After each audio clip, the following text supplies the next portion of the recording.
Welcome, Anime Lately podcast listeners and YouTube podcast watchers, to another episode of the Anime Lately podcast. I'm your host, Sam the Manga Man, and here with me are my co-host. He's the legend in the Black Clover community. He has a great love for Trigon and One Piece. The one, the legend, the Vash, Miguel Parra. Our next co-host is the leader of the Facebook group of No Anime, No Life. He's the head honcho of the Careful for Spoilers franchise. He has a great knowledge of movies, the great and talented James Barnes.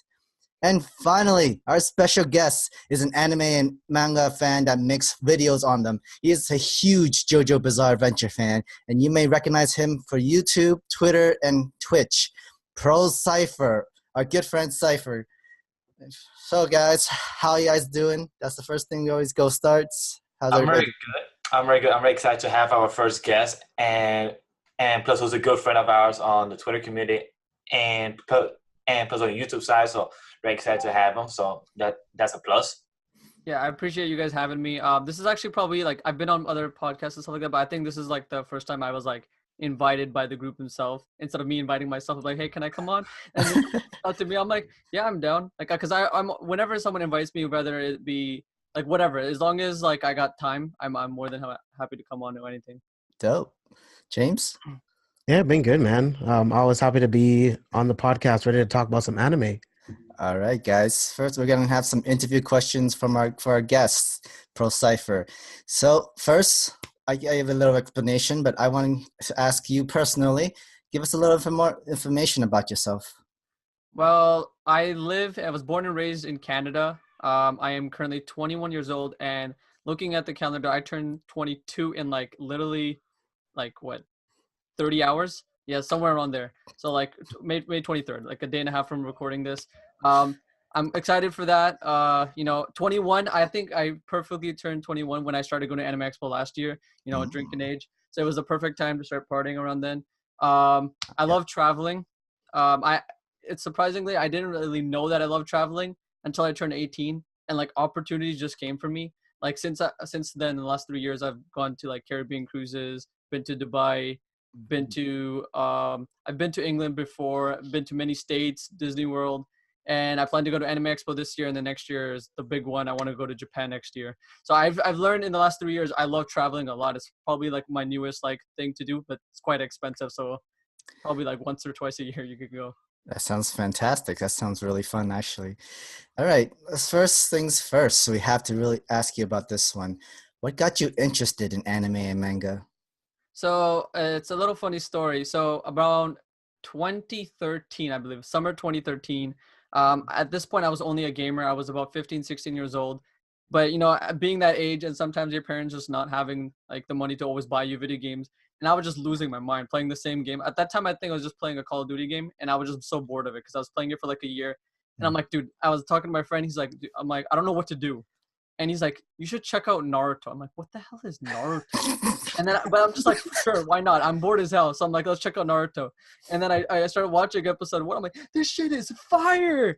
Like, this is amazing. And then from then it just spiraled out. When I caught up to Naruto, like, and this was like by the time school started up again, I'm like, give me another anime. He gives me Attack on Titan. And at that point, when I caught up to Attack on Titan, it was only in season 1. I started looking for something on. And then it just spiraled out of control with Hunter x Hunter, Hitman Reborn, Fairy Tail, Bleach, One Piece. List goes on. I just started finding anime all myself, and next thing you know, fast forward to 5 years, it's become like my number one passion. That sounds like the dream. That sounds like that's how like all great origin stories that starts up right there. Yeah, man. Do you have a favorite of all time? Favorite anime? Yes. So the way I kind of decide like what the defining factor, because like everyone has like a lot of favorite animes, but I think what defines it is, can I go back and just keep going back to watch and relive those moments? And I feel like the one I could do that to every year and go back at least once a year and watch it is Hunter x Hunter. To me, from 148 episodes of just masterpiece perfection of a storytelling that is not like any other. Well, there's many other great series, but in terms of anime adaptation, I don't think we've gotten, you could really say for many anime that run that long and with that high quality. This is for the new version, right? Not the old. Yeah, 2011. I think 1980. Okay, good. And I do want to ask a follow-up. You said that you started with Naruto, right?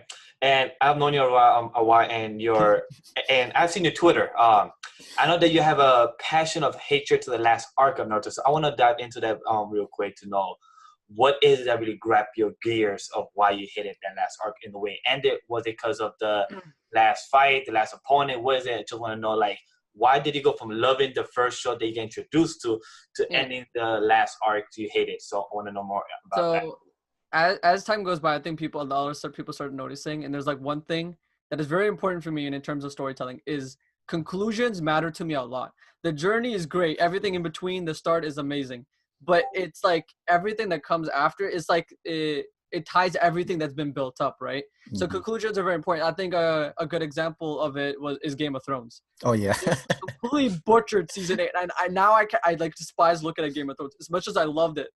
I just can't even look at it right now because I'm so angered by how it ended. But it's the same thing. Like, you have like Madara, for example, right? One of like my favorite shonen villains, and he was just done dirty. Like, it was like such an unneeded death. And you find out Kishimoto in the interview, he says, "I just didn't know how to kill him." What do you mean you don't know how to kill him? Like, what? And then there's like a very like you could there's a lot of things that you could go back and I don't blame Kishimoto for this. There's a lot of reasoning and problems that occurred. Obviously, fatigue, burnout, and I've also heard, I don't know how much true this is, but during the start of the 4th grade ninja war, I heard his father passed away. So that must have taken a toll on him too. But you could overall, like, I think we could all agree, after the pain arc, the decrease in writing was noticeable in terms of writing, but it hadn't fallen apart yet. But you could start noticing him start making simple mistakes, and there's like plot points that you forgot, and it just felt like it was rushed. Like, I didn't even feel like 4th grade ninja war was really an ending to me, because we're supposed to watch this man Naruto become a Hokage, right? And it's like a perfect example I would say to show like why this seems so off is, imagine One Piece just ended and then you get a time skip, like, oh, he became Pirate King. Like, that's basically the final chapter. We just get a time skip. He became Hokage. Like, there was so much more he could have explored. There were so many villagers, the Cloud Village. There was like the other villages that they could have expanded on. He could have done so much more. I felt like even if he wanted to introduce Kaguya, that could have been dealt with 1 or 2 arcs after done with Madara. Like, there's could have been build up to it. And then there's like so many characters that I cared about that I wanted resolution to, like Suigetsu and all those people, like Kari, and like what happened to them. They were all just left up in the air. So it was a very inconclusive ending. And like I said, conclusions are very important to me. And so like anything this ends up having a shit conclusion, it just starts, my passion for it turns into hatred. Okay. Yeah, that's like me on Death Note. I thought it was perfection until the end, and I'm like, this is bullshit, and I kind of don't like it anymore. I mean, I was personally fine with Death Note, but I can understand why. I've noticed a lot of people drop Death Note when are we allowed to spoil? Yeah, it's an old series by now, but like when L dies, a lot of people drop the series. Like, they just move. They're like, I couldn't handle it. And for me personally, I was on light side. Like, I wanted to see the bad guy win for the first time. Like, exactly. I enjoyed the factor of seeing the villain actually winning. Like, you saw it from his perspective, and I was like, screw L. I want to see this man Light take over. That's why I don't like the end, though, because it should have been L at the end, but it's not. I mean, Light at the end. Yeah. I agree. It was kind of like in a stupid way where, okay, Light was so happened to kill L, and now L's student somehow beats Light for no reason. Like, that doesn't make any sense. Yeah. Like, the only way that matters is that L's students were much smarter than him, or that factor. Yeah. But I understand.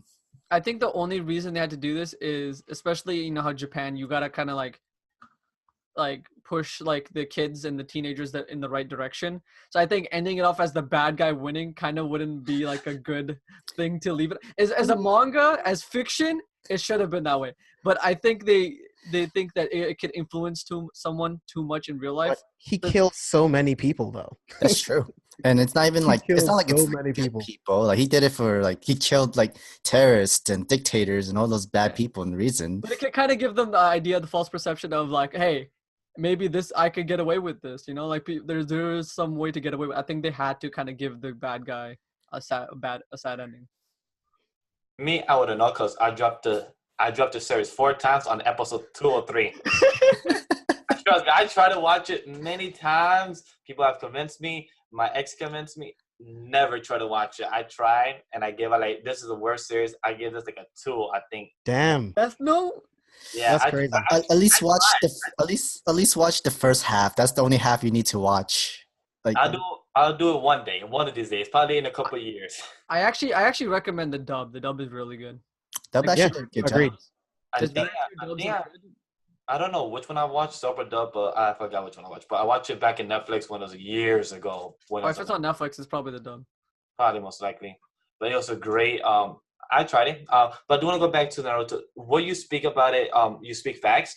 Now the way you explain your passion of hatred and your passion of love towards the series and everything makes me to want to reread the series and get in a different perspective, because what you said was totally right about that aspect, because it makes me like try to understand like, okay, maybe I should reread Naruto because I felt the same way you felt, just not exactly that way.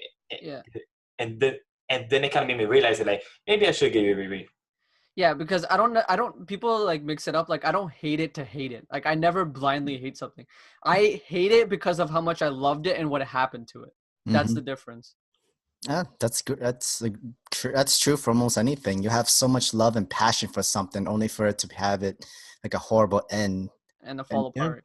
and it just destroys the entire love for it in general. And I agree. Definitely on your side with Naruto. Ending could have been much better. It was a little rushed, but I do think that Kishimoto did have a reason of why he had to end this. Yeah. He couldn't do it anymore, and it took him a long time until he wants to go back into doing manga again with Samurai 8. So For true. I guess he really like it was his choice of how he wants to end it. He didn't. I wouldn't necessarily say it's a good choice to be like Hunter x Hunter, take really long hiatus break and only comes back like with only maybe 10 or 12 chapters a year kind of thing. You know why he does that though? Well, there's probably multiple reasons. Maybe there is physical pain involved, but the reason that he's allowed to do that, and he's one of the few exceptions, is because Yu Yu Hakusho back in the '90s banged so hard, in the Mhm. manga industry Mhm. that they begged him to come back. They're like, you could go play by your own rules, you could do whatever you want. Please just come back and write a series. And he said, all right. So that's why you see so many hiatuses, because he writes on his own terms whenever he feels like it, because he can. Because Shonen Jump begged him to come back. I mean, I could see that because, like, I still read Hunter x Hunter. Like, for some reason, I'm still able to, like, oh yeah, I remember what happened, like a couple of months back in these chapters. It's still technically he's still within the same arc for the past 3-4 years almost right now, and like there are times when you can tell some of the drawings wasn't like great. When it came into that bug arc, most of the drawings was like really bad bug doodles arc? and yeah, it was pretty bad. It was bad. I noticed, and I was on top of that. It's noticeable. I mean, the way I was like, I called Tagashi's manga is it's a storyboard for the anime. That's what it is. It is. It definitely was, and I was happy that the anime did so great job. Yeah, because animes like JoJo and Hunter x Hunter, the way you see them, like how well they're adapted, you could tell it wasn't just to promote or just to make some money. Those people, both Hunter x Hunter and JoJo, like you could go look at the staff. Those two staffs are like hugely passionate about the series, and you can tell from like how well they're adapted that there is people who love it. It's done by the fans that are capable of adapting. So like Hunter x Hunter fans adapted Hunter x Hunter, JoJo fans adapted JoJo. Like, you could see like Oh, yeah. I know you guys haven't gone far in JoJo, but you can see how expressive and detailed and like well adapted it is because the JoJo fans love that stuff. Ah, okay. Yeah, a lot of our fans have access to JoJo, and I'm like, guys, when we have time, we will get to it. We're not trying to get season anime out, get our popularity out. Then once we have more time, we will get to JoJo one of these days. We want to. We get asked every week in our comments, go do JoJo. I'm like, in due time. Go do JoJo in due time. That is literally our response all the time. You have to give the I can people what they understand. want. Yeah. In I due mean, I time. think Hermes sort said that he gets that shit too. I don't know if you went to one of his streams. He's like, I get asked JoJo like every day. He does. Yes, he does. He is always in his comments. Okay, Zypher. We know what your all-time favorite anime. What is your least favorite anime now? Least favorite anime. I don't think any of you guys maybe heard of this anime. It's called Glass Lip. Any of you heard of it? Oh yeah, No. you I did don't- talk about it in one of your streams before. It is a romance series, and it has one of the most like you're just sitting there like, what did I just watch? Like literally, like, the bottom line is I'm gonna spoil it. It doesn't matter. You should never watch it. I gave it a 2. The girl and the guy confess to each other. They Okay. establish they like each other, and they're Okay. like, okay, we're moving on with their lives. Bye. I'm like, what? Excuse me? Like, it made no sense to me. They literally just said goodbye to each other after like admitting that they love each other. It's like, so like, am I losing something here? Like, I was so confused. And I'm like, this is one of the most garbage things I've ever seen. If I were to say put like romance series aside, I'd probably say again, you know, as you guys I've told you I hate bad conclusions. A Mm-hmm. Comic Kill. Absolutely horrendous ending. The manga. I recommend the manga for that one. Yeah, like I like A Comic Got Killed, but I didn't like the ending. Like I know they had to make the new ending completely, but the manga really helped fix it up, and I'm actually reading the sequel for it, and it's actually Have a pretty sequel? good. Yeah, there is a sequel. I'll send you a link for it. All right. Yeah. Definitely agree with you. Like without the good conclusion, or at least a decent conclusion, you have a fallout entire story. Yeah. Okay, glass slips. Okay, cool. That's okay. Now another question: what made you want to be a YouTube content creator, or what made you start doing these videos? So this goes back to when I was catching up to One Piece. If you don't know, like I say the best anime, like my favorite anime is Hunter x Hunter, Mm-hmm. but like my soul, my bread and butter, my baby will always be my number one. Will always be One Piece as a series, because I know I don't say One Piece as an anime because there's issues, you know, production issues, pacing issues. Yeah. But like as a series, as a manga, as a series that I love, it's 100,000% One Piece. It was the first thing in my life when I caught up to One Piece, and all I wanted to do was talk about it. All I wanted to do is find people that watched it. All I wanted to do was just associate with people who watch One Piece. I never felt like I needed to talk about something so much, like the theories, the ideas, like what could happen, things that happened prior. And that's when I discovered Rogers Base, because I needed to consume more content. I needed to find someone, and this is how I discovered the anime community, because I found Rogers Base's videos, and then I was like, he loves talking about One Piece. He loves doing these chapter things. I want to do that. And that's kind of how my passion for the anime and all that started, was because I never felt so much passion with when I caught up to One Piece. I was just obsessed with it. Cool. One Piece is a really big fan base all around the world. Everybody loves One Piece. Yeah, it's a very long journey to catch up from the manga, and even longer for the anime itself. That's very true. I But recommend for people who want to get into One Piece, you could go, there's a multiple sites, you gotta just look it up. There's the color manga, because I yes, know Actually, yeah. if timing is an issue for you in anime, like it's taking too long, I can understand pacing issues. If you don't mind it, then do you. But the color manga goes up until like chapter 840, and the chapters are around 940. We're like only 100 chapters ahead, and you can get, so the majority of the series is in color, and it's official coloring, so it's actually accurate to like how they depict it in the anime. I think 840 is like Ooh. the end of Dressrosa, I think. No. 840 No. is like just the a little end of bit the middle of end, whole cake. yeah, it is. Oh, And- okay. Towards the cracker stuff. Oh, okay. And that's what our two co-hosts James and Ray all the time to read the One Piece manga first, and then you could just watch the hype fights, because the One Piece anime is so much flashback, so much going back, and it's still entertaining for fans like us that has been watching it for years. But if you want to jump into it, just read the manga first, and then we could tell you what episodes to watch if you want to watch the hype fights and the hype moments, those pure ace moments, death moments, anything like that. So if you want to see that, but I always tell you and agree. But I want to ask you that you said that One Piece was your first videos. Do you ever go back and watch them out of curiosity how much you've improved? Because I know that your One Piece, you did first the manga. You did chapter 800. You did chapter 849 first. Like, do you ever look back at those videos? Oh yeah, I've gone back, and I'm sitting on them. One day, I promise you, I'm probably gonna private them. Like not delete them, but it'll be funny to look back at them. But I definitely want to private them. And the reason why, if you might be wondering why I would private them, is this is all part of the game. I've talked to people like Roger and Herm, and they know how the YouTube game works, because I know people in YouTube. And as you get bigger, you kind of want to like cut off the fat, essentially. Is you want to make it like, you want to like a good looking body, right? So you want to look your channel look good, so you want to kind of cut out the content that's kind of like old and stuff that's not as many views. So for example, let's say you were at 100K. So you would want to have almost all your videos at least with 10K views, and then trim out anything that has under 10K or private it, because the way it works, it ratios out, because YouTube measures your views to your video amount. So if you have like 1,000 videos and only 100 of them are above 10K, and then like the rest are thing, it's gonna kind of like weigh your channel down.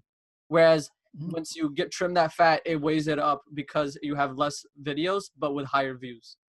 That's kind of how the algorithm is playing right now. So you kind of have to trim it off slowly as things. Like if you look at Heavenly Controller, and I've talked to him about it, he said he had literally hundreds and hundreds and hundreds of videos, like close to 1,000. Right now, if you look at his channel, he's at 400 something. So that means he's deleted around or privated 600 videos, around somewhere around there. I'm just throwing a random number. I don't know the exact number. I'm just throwing it out there, but it's a lot, because that's what you got kind of to do when as you get bigger. You want to focus. And right now, because I'm still a small channel, I'm focusing heavily on quantity. But as you slowly grow, you want to like reduce the amount of videos, but increase the quality, if that makes sense. Because it's almost like when people try to make super, super high qualities, but they're not original, because originality will get you far. But if they're not original, right, but you're putting a lot of time into it, but the problem is no one's there to care for your videos, even if they're high quality. So you kind of build a library. So when there's like, imagine you're in a library, right? And now you have like hundreds of videos for people to look for. So people out there looking for the book, and now you got a lot of people in your library. So now you can put out the quality stuff, and now you have a fan that supports the quality stuff. Yeah, that definitely does make sense. But I want to ask, what would you do if, like, what if it's like those videos where it's a complete set of the entire anime season? Say, like for My Hero Academia, like say for episode 5 was the lowest views. Would you put that in like private or something like that? Yeah, I'd probably put it private. Yeah, because honestly, even though fans would be like, where's episode 5? Where's this episode missing? It's really, really unfortunate kind of how it works, but you either have to kind of choose, do you want to keep that video up? I mean, if 1 or 2 videos is fine, it's not that big of a deal. But if you have to go through a lot of videos, then you kind of have to make that sacrifice if you want your channel to survive on YouTube. And I know it sucks, but that's just kind of how the YouTube game is. YouTube doesn't give a shit how you feel, what you want to keep up. You either play the game or you get booted. That's the sad truth. But speaking of what Sam brought up about Hero Academia, I want to ask this question since it's always been a battle in most places. If you had to choose a series, both anime and manga style, which one would you have to stay with, My Hero Academia or Black Clover?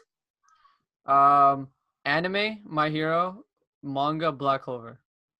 And I say that because I think the adaptation of My Hero is so well done that I wouldn't mind not reading the manga, because in my opinion, the anime surpasses the manga.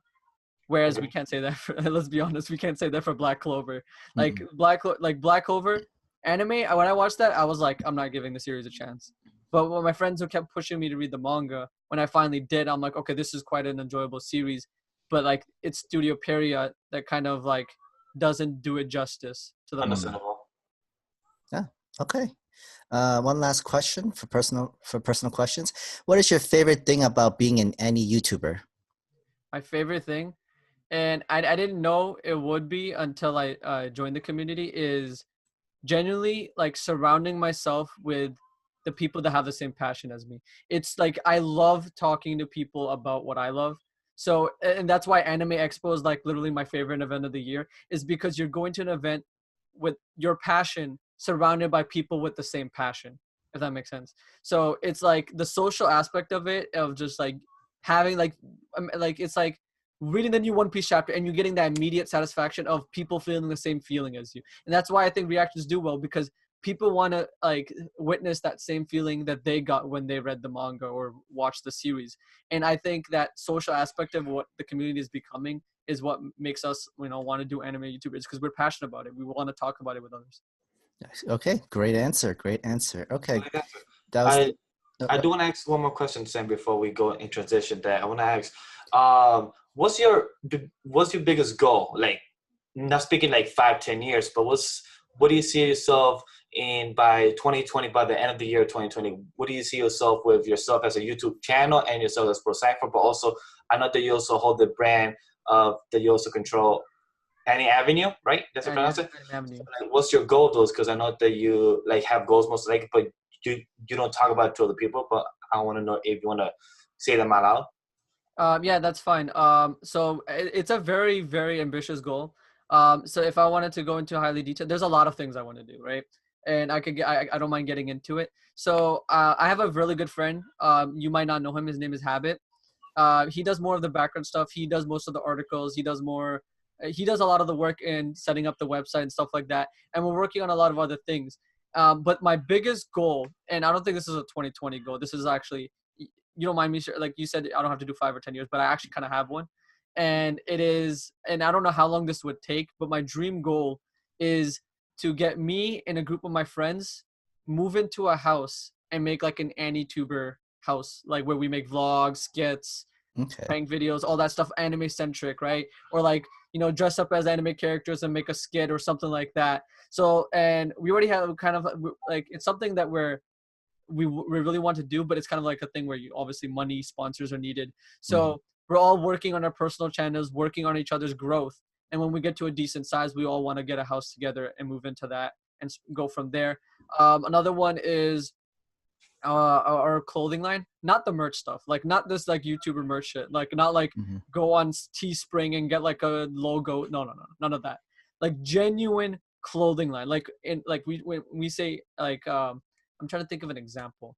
What we want to do is mix like the love of anime and streetwear and put it together. So like a good example would be like it genuinely feels like a clothing brand. Like you would go out in a shop and want to buy like you go to Uniqlo. Uniqlo is a good example, but Uniqlo is still cheap. But like it actually has like an aesthetic to it. It doesn't necessarily just slap a logo on it, but like a genuine aesthetic to it where you wear it and you're like, this looks nice, this feels nice, that kind of thing. And what we want to do from that is we know these merch companies, like they take disgusting amount of cuts. Like they take like 60-70% and you make 30%. What we want to do eventually, this is a long years and years of goal to build up. We want to launch our own clothing line, like the company. We want to reach out to anime YouTubers to have their own merch made through us, and we give them a way better cut. Like they get majority of the cut, so they have someone way better to go to, and they can make their own style, their own whatever they want, but they go through us to get their clothing. Like we want to basically become like the clothing line, the anime YouTubers, the anime community go through us, and they spread their content. So like a perfect example would be just random examples I'm throwing out. Let's say Roger and Anime Man. So let's say they wanted to make a clothing line or like a certain t-shirt lineup. They come to us. I'm just throwing numbers out. This is not like, these are just hypotheticals. Let's say we could decide on an 80-20 cut. They make 80%, we take 20%. So we handle the whole business side, making the shirt, like having the people like design the shirt. They give us like an idea, and then we basically, put that shirt out for them. They sell it to their fans, and then we take 20% of the cut. They take 80%. Because like the cuts like is like flipped over right now. We get like finesse right now in the community. Like we get the lesser half. Like let's say, your shirts you see for $25-$30. Yeah. A person would probably make $4 to $5 off of a shirt, each shirt. Yeah. We kind of want to flip that number where they make the majority and we make the lesser amount, but then it expands, right? Like it's more of a, once you get a lot of people involved, then like it doesn't even matter because like you're making profit either way. Yeah. And then we're obviously working on the website. It's kind of like the Anime News Network. We wanted to do our own thing. My friend's like passionate about like doing new stuff like that, but he didn't know exactly to do it. So we're working on that, the website stuff. So yeah, it's the website, clothing line, and then the group house that we're planning to do. Those are all the 3 things that we're really working on behind the scenes. That's very awesome. Like I could truly understand from the aspect, because I know James could relate a lot to because he has his own brand. We're trying to also build Anime Lady itself exactly like the way you said it. Like we want to have a studio itself as well and have a bunch of friends just be anime YouTubers, but also at the same time make content and to be passionate about it. And that's the same thing. I know James, if you want to add as well. No, yeah, I mean, that's the goal. Like you said, you want to surround yourself with people that have the same type of interests, that are hungry, that want to do this kind of stuff. And that's why I'm glad I got in with these guys over here, because I mean, we get to do this podcast every single week. I get to talk about anime and manga with these guys, and it's a time of my life, honestly. It's one of my best things, my favorite things to do during the weekend. Yeah. And I think there's honestly a huge market for that, for like doing group related stuff, because I think the only people that are doing it right now are RDC World, and they're not even capitalizing. I don't know if you guys heard of RDC World. I don't I think haven't. I've heard. RDC World, they make like skits and stuff like together. They're like a very funny channel. It's like a group of like 5 or 6 guys that they live together. They're the only people that are doing it, but I don't think they're like capitalizing on it. They could do so much more, but they're doing very simple stuff. I think they should do more. But right now, there's a huge market for. I know there is. There's people want to see that kind of stuff. Look at the gaming side of it, right? Like you have FaZe, Optic, all these teams. I don't know if hopefully you guys have heard of these teams. Yeah, I've heard of it. yeah. Organizations, and they've blown up. They've created like a whole entire like organization worth millions behind it. And like I feel like we're at a stage where gaming was 10 years ago on YouTube, where there's like maybe like a couple hundred YouTubers that are just passionate about video games. And that's exactly where we're standing right now. We're standing at the forefront of, there's still a lot of opportunity. Anime and manga is only just starting to get really relevant in the Very West. true. So this Very true. 10 years from now, this is like, it's going to be dominating the West. Like it's going to be huge, and it's only getting bigger and bigger. So right now, if anyone's ever passionate about anime and manga, I'm telling you, get in it right now. Because 10 years from now, it's going to be way harder. I definitely agree with that, because that's one thing I'm happy doing with Sam and James here. And plus with more people in the future is that just being passionate about something, just having a conversation is just a bunch of guys or girls having a conversation. And that's something that's very passionate, just to enjoy and just have fun time about it is very awesome. Yeah. I was actually like, when you were talking about the whole house and everybody and YouTuber and anime YouTuber coming into, I keep thinking like, do like some kind of reality show kind of thing of all the anime YouTuber kind of thing. Like what's it really like something like Brothers or something like that. Keeping up with the weebs. Sounds good to me. I mean, That'd be pretty interesting. Kind of would be funny, like if you could get like a good idea of like how like House of Weebs is like, and you could put like a quick spin on it where like there's a guy who's like super antisocial, has a hard time going outside, and then there's the guy who's convinced that he's an anime character, like kind of thing. I feel like there's a lot of ideas that could go into that. It'd be a lot for that, like for the whole like dirty laundry, messy floors, have someone that's really neat and stuff, and everybody just keeps saying "Nani?" That'll be a lot of jokes that only they will understand, because they're all content creators of anime and manga. They'll be like, "What did you say?" Like, I just cursed in Japanese. Like, how could you? So that'd be pretty entertaining. Yeah. Okay. Yeah. All right, guys. This is our next segment. This is where we usually let the listeners know or viewers know that what we've been reading, what mangas we've been reading, what animes have we been watching this week. So, Miguel, you want to start this? I know that we all want to talk about the hypeness that happened this past week with Attack on Titan. I know that Zypher and James wants to talk about, because Zypher, are you a manga I'm reader? anime only. No, I'm anime only. All right, so you're the only anime watcher here, because we all read the manga. So let's have you talk first about the anime, and then from there we go on. We won't spoil Alright. anything from the manga, so we'll stick with the Alright. anime. So, being the anime only, my man Erwin, man, my boy Erwin, that speech.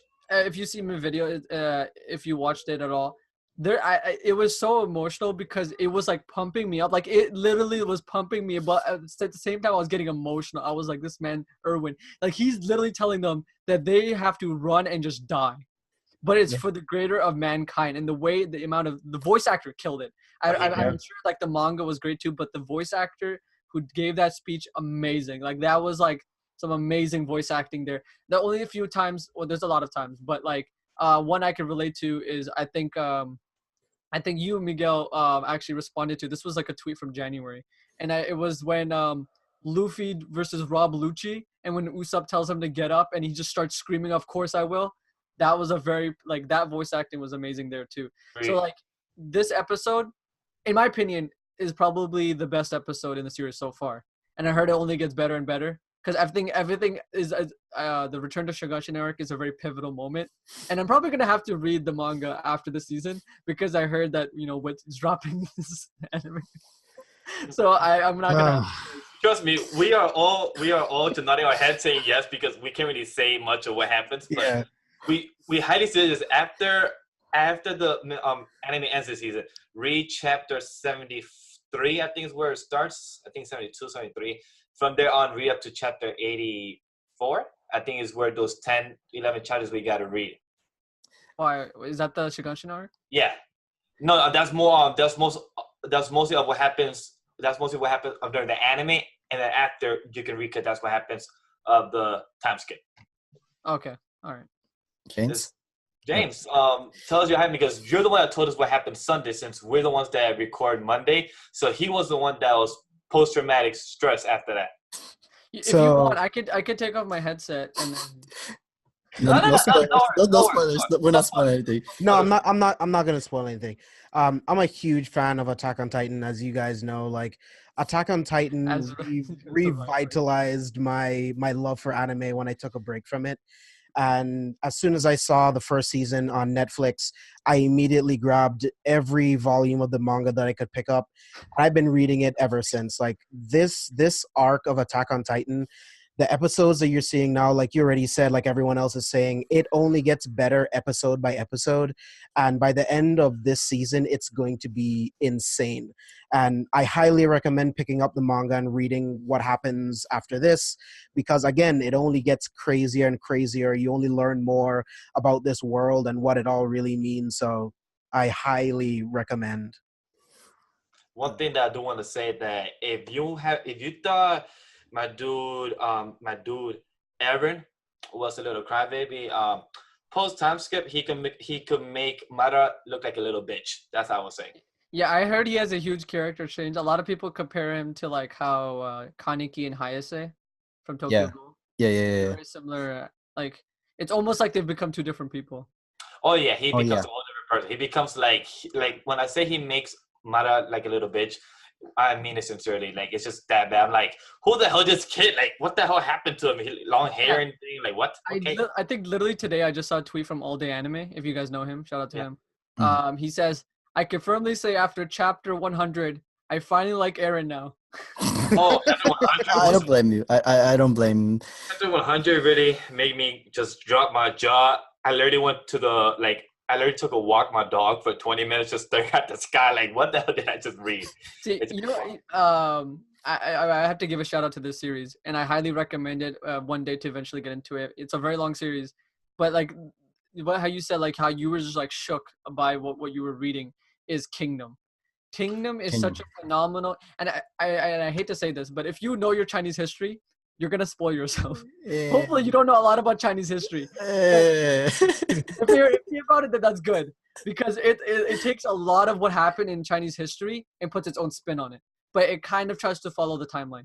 So hopefully you don't know much about the Chinese history. If you don't, it's gonna be a ride. I know a tiny bit. But going back to Attack on Titan, this episode made me and Sam just scream. Because my favorite scene, like I said in my live reaction and my review, my favorite scene was when Erwin was saying the whole speech to the people, yo, y'all gotta ride that horse and go die. I'm like, my favorite person that said the line was Levi voice actor saying, Nani? Okay, we're gonna have them kill someone. Okay, cool. That was my favorite line. Just him saying Nani, like, in his face expression, the way they design it. So you go tell the soldiers to convince them, and you have to go them back? Okay, cool. And then him telling him, go give up in your dream and ride that horse to fucking hell. I was like, yes. I was like, damn, Erwin's not even going to get to, like, this is the answer he's been seeing, and it's right in front of him. Like, he could literally up that wall and find out, but it would be the end of humanity. If he decided to not play decoy there, it would be the end of humanity. But he literally chose humanity over finding out that curiosity that it's been plaguing him his entire life, that he wanted to know, and he sacrificed that.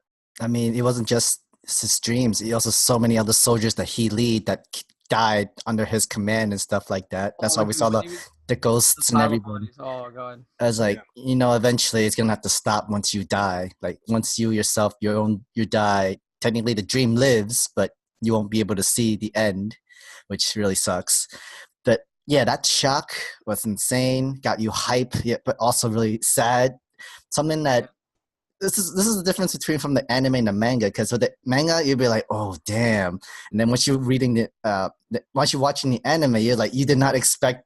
Like, it's completely different. This is like one of the reasons why for anime gets better than the manga, because manga has all this dialogue and informations and all this stuff that you get. Especially for Attack on Titan, there's so much text, there's so much stuff like history or like certain specific stuff, where the anime they don't have that time to read all the entire text and every situation, every information. They took out the really great key points and did something else by them, something completely different, and it's like something new, something more incredible that the manga cannot even touch now. You think that the anime episode surpassed the manga? Oh, Oh yeah, it did. Yeah. I don't agree. I feel like the anime elevated certain elements, but the manga still holds true to me. In some scenes, I will agree, because the thing that got me, it was the whole speech of Erwin, but also next episode, just to see the next continuation of the fight between the Colossal and Armor Titan versus Erwin. I can't wait to see the continuation of that, because that's one ass kicker fight, and had to happen in the manga. Ooh. The A lot of people speech, have been telling me is that- perfectly adapted. Oh, okay. Okay, because that's what I was kind of concerned about. Because like when I compared Tokyo Ghoul, they cut out a lot of like important monologue that actually makes you like give a shit about the characters. And I like when I watched Tokyo Ghoul anime back when everybody was talking about it back in 2014. I liked it, but I didn't think much of it. I was like, okay, Tokyo Ghoul. I read the manga. It's a 10 out of 10 series for me now, because they cut out so much important details that actually matter to the series that the anime just decided to like, nah, let's just leave it out. I'm like, this is like completely changes how I feel about the character. What do you mean just leave it out? Yeah, like I completely understand you for Tokyo Ghoul. Like only thing I really need to care about what to watch was the first season, and like probably Tokyo Ghoul first season, and that was it. Because the rest was not great. The ReZero and the No, I would even argue that season 1, like it was adapted well, but they still skipped a lot of important information. Like there's like a good panel where they explain like every single type of how their power system works in terms of the Rinkaku, Bikaku, Kohaku. And they explain how all these powers work, what counters what, but none of that exists in the anime. Yeah, that's true. That's really right. And I actually wanted some parts to be in the anime, how like Kaneki being literally breaking half the bones of Hayato. Oh yeah. Yeah, like they cut it off before that fight actually. they technically skipped it and like just say like, oh, Kaneki joins the dark group and all that stuff. Like, wait, no. Go ahead. And I think Period actually kind of like, because they're like a very shonen. I don't know why the hell Period picked it up. They were the worst studio to pick it up, because obviously they have to censor stuff. But if you didn't know, it's like heavily implied that Taniki was also raped by Jason. Like, yeah, he was molested by Jason. But they imply it in the manga, but you don't even see any hint of it in the anime. I mean, like they only go as far as cutting the fingers and toes, and it just grows back. You see that. And like you literally see the reason of why his hair turned from black to white, and it's not going back anymore and stuff like that. Yeah. But yeah, they at least got the fight though, like pretty good. It's almost there between Jason and Kaneki, but I kind of wish there was like they showed more of it. I guess because in the background they just literally put the intro music there. And just hope for the best from there and continue on with the show. It's like, I mean, I love the intro song. Don't get me wrong, but it's one of the best. I didn't need it from this fight. Just give me some more good orchestra score music. I do agree that they could have expanded on the fight and they could have done it better. But I think at the same time, it kind of was fitting. Like I enjoyed the fact that they played the opening because it hyped me up. Like as he was like telling him to count backwards to Jason again, and they're all here is Kuwasane, like it was like for whatever reason, it just worked perfectly. But I do agree that they could have went a different way about it too. Sure. All right, guys.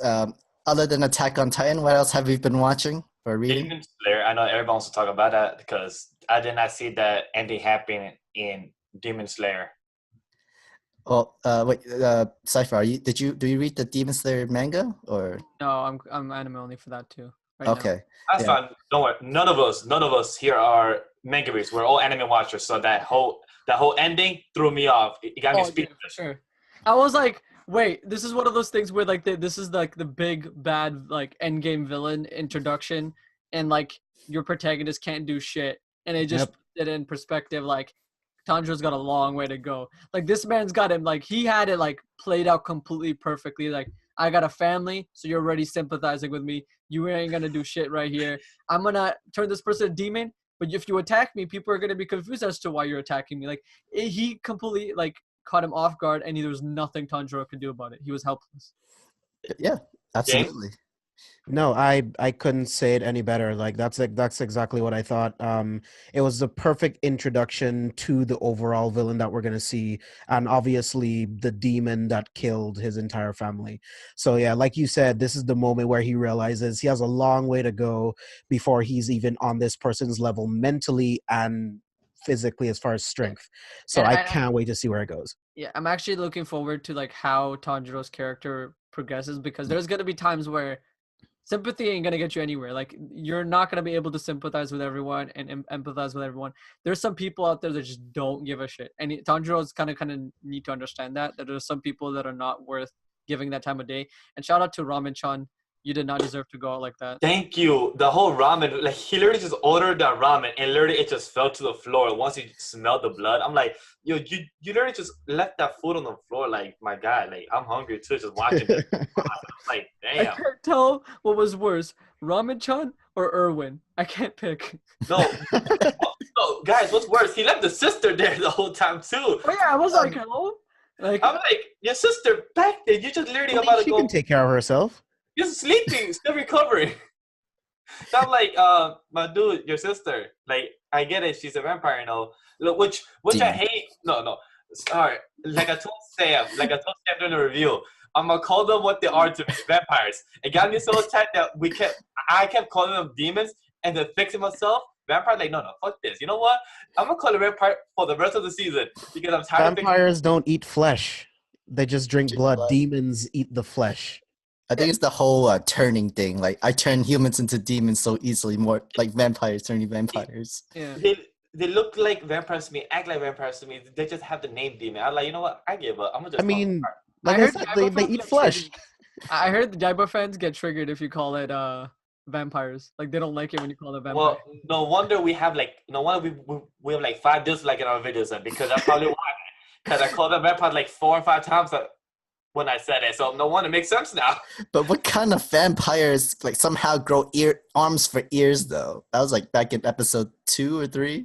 Yeah, that was pretty cool. And also, I gotta say, the main villain protagonist looks so much like Michael Jackson too. So much. yeah, I mentioned that in my video. Yeah, I was like, yo, it's Michael Jackson. What's his name?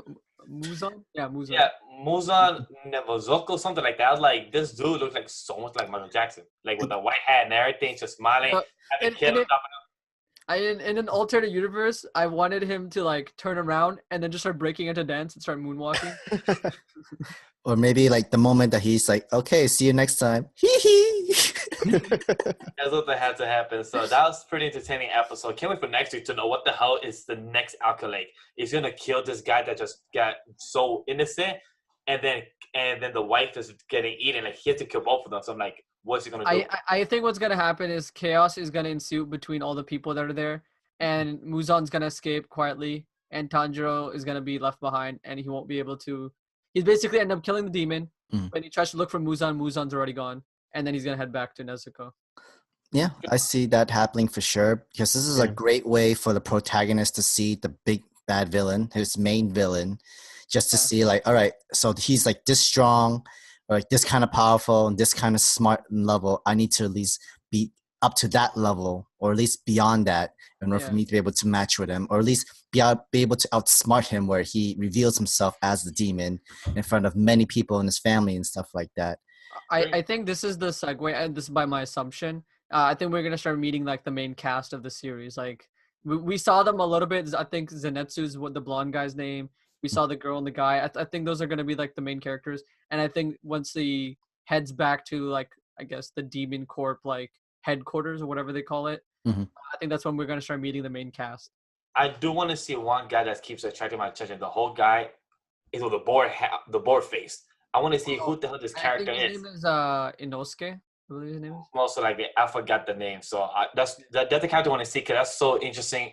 During the whole opening, his face chasing, running, and the whole, just wearing a boar. Yeah, she's wearing a boar hat. I'm like, a boar hat, boar face, whatever the hell. Is he like a combination of whatever it is? So interesting character. I just want to see the whole comedic effect of what he is.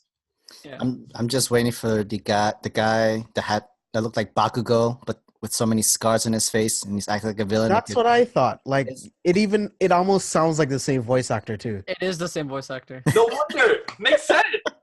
No, because and apparently, according to manga readers, it actually fits his character, Bakugo's voice actor. I mean, I feel like one day he's gonna start turning. Like he'll just betray the demon corpse and like just he's the only demon slayer around. Just have the demons kill all the demon slayers and shit like that, and he'd be the one to save the world and shit. I could see something from him like that. James, you were about to say something before? Oh no. Oh, okay, cool. All right, guys, let's move on to our next segment, to our news. Promare, the anime films, has a long promo video that's streaming, and right now it's coming out in Japan tomorrow on Wednesday. Actually, this Promare anime film is actually produced by X Flag and Studio Trigger, the same people who created Kill la Kill and Darling in the Franxx. Nothing. I love how you smirked. I thought you were like, Darling in the Franxx. Yeah. That's an interesting anime. I love. James have not watched the anime, and I think I haven't seen it yet. 2 episodes ago we have a little segment that we like to do. 1 minute you explain the anime in the worst possible way, and I did a really worst possible way. Cause trust me, I explained it with the whole ending, saying there's a wedding dress in space versus giant spaceships, and that's what I said throughout the whole 1 minute bad of explanation, and they still were not convinced to watch it. I'm like, damn. I did a good job. I haven't seen Darling in the Franxx, and when I heard about the ending, I'm good. all you really need to do is to watch that video where it's like, because Trigger. It's literally 10 minutes of them explaining what Trigger did the whole time in studio, because the whole manga is so much better. Because the manga is so much better. Well, I'm actually reading the manga, but it hasn't really gone as far. Pretty much the anime went on its own track and stuff like that, but it still didn't make any sense, pretty much. But like Sam said, back to the film. This film looks very interesting. It's very stylish in the aspect of the ways with animation and with the score that we got a bit with the long promo. So I'm very curious about it because there's a lot of anime movies coming out this year itself. So I'm very curious about this movie. Oh yeah, I'm really hoping that Anime Expo brings a lot of like movie premieres. Mm-hmm. I hope the 3 movies that I'm hoping that come to Anime Expo is the One Piece Stampede movie, Mm-hmm. the Bunny Girl Senpai movie, Okay. and the Konosuba movie. I want to see Oh. those movies at Expo, and hopefully they do. I'm actually hoping they at least give us a small sneak peek with the next My Hero Academia movie or something. Maybe. Actually, they might do that because that movie is coming out Winter? early 2020. Yeah. I think what they're gonna do is they're gonna do the 12 episodes of season 4. Then that 1 week break after, like when they go into the new year, they're gonna premiere the movie and then premiere the second half of season 4 into the 2020. Most likely that's what might happen. And like me, not to get a little sidetracked, I love Two Heroes, but I wish the animation was very consistent throughout the whole movie because it was more consistent in the 3rd act. Makes sense why, because it was Kid Flash and Flash, doing the whole speed running there, and then after that with the whole Superman punch at the end, that was amazingly beautiful. But at the same time, I wish the whole animation was so consistent with the whole movie in this next movie they're doing, because they made their movies, like they made their whole money in both sides of the world. So hopefully they could put more production type of money in it. I mean, sorry, go ahead. I was gonna say, I hope this is the one chance they're gonna. Are you guys both all caught up to the manga, My Hero? Yes. James, I don't think you are, right? No, I'm a couple chapters behind. Oh, okay. Okay, that's good enough. But I want to say this is the one opportunity they have. I hope they use Mirio in the movie, because this is like the rare opportunity. Because we don't know what Mirio's character is gonna go post. I don't want to spoil it for anyone, but this is the one opportunity they have to use Mirio for a movie, because I don't know if they'll ever be able to use it in a future movie. Okay, that's definitely true because of what happened to him. Like in overhaul, yeah. Yeah, but yeah, that's most likely gonna be happening much sooner. At least after maybe half of season 4. Which I'm excited for. Oh my god, overhaul is gonna be an amazing arc. Yeah, and then it's gonna be great. But speaking of which, My Hero Academia considering it's their first movie, it's been really more successful than most animes in their first movies. I mean, look at One Piece and their first movie. Oh, dude, the first movie did better than it did in Japan. Like it was a smash hit in like America. Like Mhm. the fact that they premiered it in America before even Japan goes to show you how popular My Hero is here. Literally, it came out in August of last year. We saw it in July at Anime Expo last year. Like that's how much like pull that My Hero has here. And like they extended for 2 more days into the movie theaters as well because Yeah, so they much did. Yeah, it popular was making a demand. lot of money. They made way too much, and I was very happy. From like, hey guys, make more here. Throw more money to you. Make a better movie next time. I like that. I mean, yeah, like why not? It could bring out bring more anime movies into like in the Western And side. plus, I do yeah. think it's a little early. I was like caught off guard. I was like, really? Like after a year? Yes. Like that soon? Like I feel like they would space it out, but like, is this gonna become a trend where like every year and a half, 2 years, we're gonna see a movie from My Hero now? Because the way One Piece works, it's like every 3 years. So like Mhm. last one we got was what 2016, and now we're getting one in 2019. Wasn't it 2017 with the film Gold? Was it film Gold, right? We got it like January of 2017, but it came out in summer of 2016 for Japan. Oh yeah, okay, yeah. So like it's most but I was very shocked like you guys said, I was very shocked that the movie's coming in 2020. I was like, I expected the next movie latest 2022. I was like, okay, they're gonna have time to build another story, probably during the manga with the villains or something in 2021 or something like that. But to be next year, I was like, they don't just have the movie last year. You guys gonna do the whole production animation already so quick to have it ready, or they probably like already started doing it already early because they knew they're gonna have another movie prepared. So who knows? But that's probably why we didn't get a season in April. We should have gotten it this April, but they pushed it back another 6 months, which makes sense now because of the movie. Makes sense. Okay, all right. Going back into the Promare movie, I think it's pretty much has Trigger Studios all over it. Have you guys ever watched Kill la Kill? Yeah. Pretty much it's like same kind of animations, the style, the really colorfulness, and the whole Guru Login robot transformation going thing that's going on. I mean, I'm for it.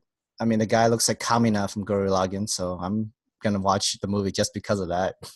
Yeah, I was just about to say, like it Comic- looks like Gurren Lagann. Like the colors are very big and bright called? and vibrant. Like Promare.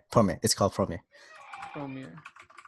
And also for this movie reminded me a lot of Gundam. Is what it reminded me a lot because when I first said, because I haven't seen the shows that you guys mentioned because I haven't had the time to watch it, but one day I will. Mhm. Gundam, I know more of it because it's more kind of mainstream. If you wanna, yeah. So I knew it's like okay, so it kind of reminds me a lot of Gundam, and also the whole animation style, like is very beautiful, very bright.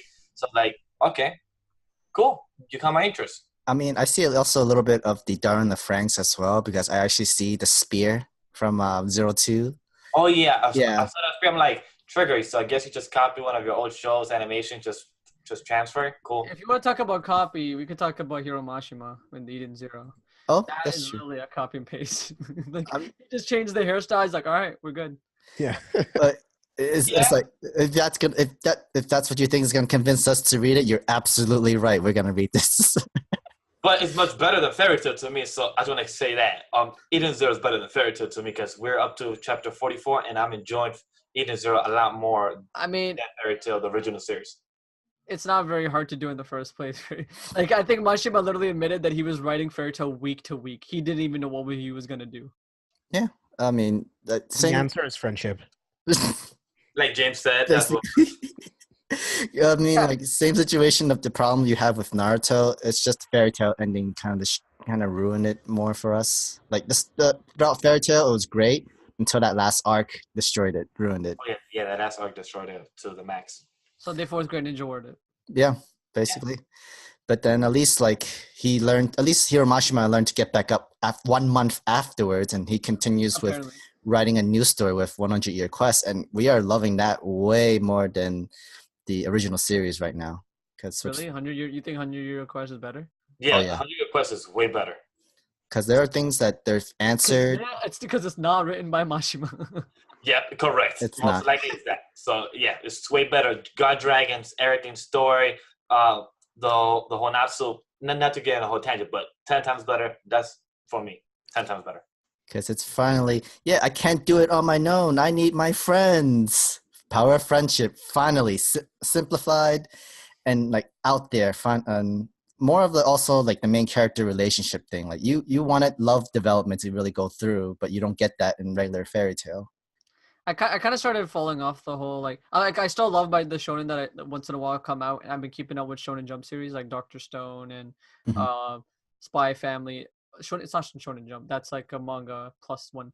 But I've been like I think you guys seen me been reading talking about it a lot on Twitter. Stuff like Blue Flag, Domestic Girlfriend. Like those are the series right now I've been like going through and like enjoying them a lot. Oh. And I know I don't know, Miguel, did you catch up to Domestic Girlfriend? Not yet.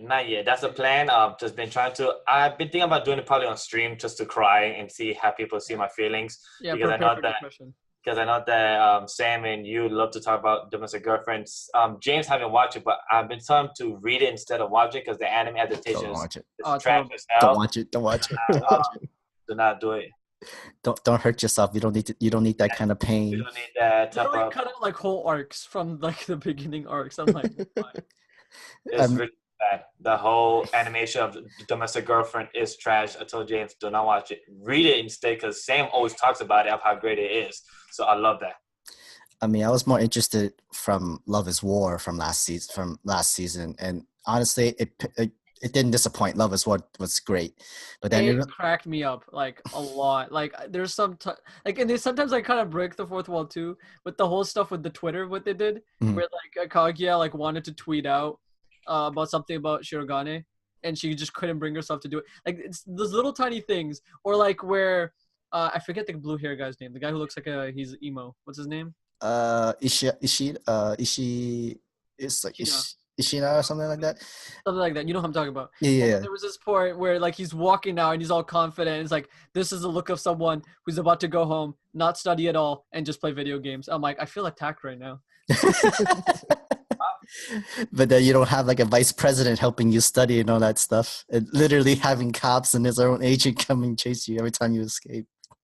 I mean, that's actually motivation. That's how much passion you have for your friends that wants to pass in exams and stuff like that. But it is feeling attack. That's mostly everybody. Play video games. Fuck studying. I just want to.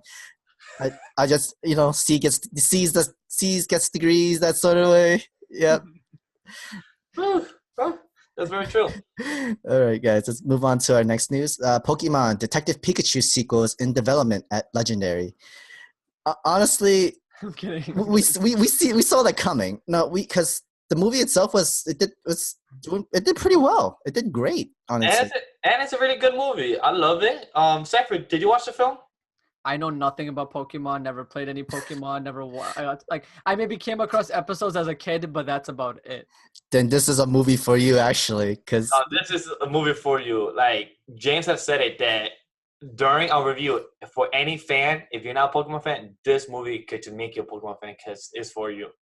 Right, James?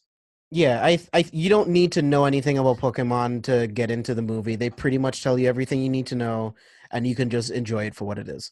Well, I definitely think I could enjoy the movie, but I don't know if it would get me into Pokemon. Like the games, it just looks like a very complicated game of rock, paper, scissors. Essentially is what it is.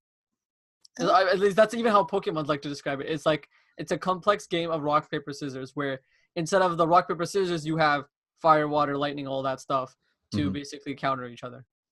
That's in a way, in a very simple metaphor. Yeah, in a very simple. Yeah, that's a way to really simplify it. Yeah, to like really simple. Obviously, there's more to it. It's not just like rock, paper, scissors, but like to put it in the most simple way, it's a very complicated game of rock, paper, scissors. Yeah. That's true, but overall, to what Sam said, I'm very excited for the sequel. I just wanted to say, and I want them, like I said in my review, I want them to hire Nick Fury to come in and go tell the Pikachu, say that, hey, we have the Smash Bros. Initiative. We want you to join us, and just have Pikachu say Pika Pika, and like that's it. I want the Smash Bros. Ultimate Universe somehow connected to some type of Sonic Kirby movie come out. By year 2025, we have a Smash Bros. Movie come out, and that's it.